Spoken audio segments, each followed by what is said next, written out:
తండ్రి ఉంటాడమ్మా, ఒక తల్లి ఉంటుంది, వాళ్ళకి ఐశ్వర్యం ఉంటుంది. కానీ వాళ్ళు ఏం చేస్తారు తెలుసా?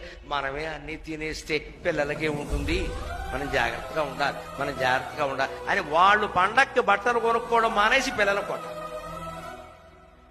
ఈ త్యాగం కూడా పిల్లలు చూస్తారు. మా నాన్నగారు ఎప్పుడు కొత్త పంచి కట్టుకోవడం చూడలేదు, ఎవరైనా కొనిస్తేనే కట్టుకున్నారు కానీ ఆయన అంతటా ఆయన కొనుక్కోలేదు అని ఈ కొడుక్కి అనిపించింది అనుకోండి, వాడు ఆ తండ్రిని ఎలా చూసుకుంటాడు? జాగ్రత్తగానే చూసుకుంటాడు. ఆకాంక్షిత బుద్ధి అంటే ఇది ఉంది, ఐశ్వర్యం ఉంది, కానీ పిల్లల కోసం అట్టి పెట్టదలుచుకున్నాం మనం. అందుకని కొన్ని ఖర్చులు తగ్గించుకుంటాం. మనం సినిమాకి వెళ్ళడం మానేసి వాళ్ళని పంపిస్తాం. కొత్త దంపతులు ఇంట్లో ఉన్నారు అంటే పెద్దవాళ్ళు కొన్ని కోరికలు మానేసుకుంటారు. వద్దు వాళ్ళ కుర్రాళ్ళు వాళ్ళు సరదా పడుతున్నారు, వాళ్ళు వెళ్ళలేండి, మనం ఎందుకు, మనం కూడా పెడితే హోటల్ బిల్లు ఎక్కువైపోతుంది అని వీళ్ళు నాకు ఈ పూట తినాలని లేదురా అని తల్లి ఆగిపోతుంది. ఎందుకంటే డబ్బులు ఖర్చు అవడం ఇష్టం. ఎన్ని కోట్లు ఇచ్చి ఆ తల్లి రుణం తీరుస్తారమ్మా?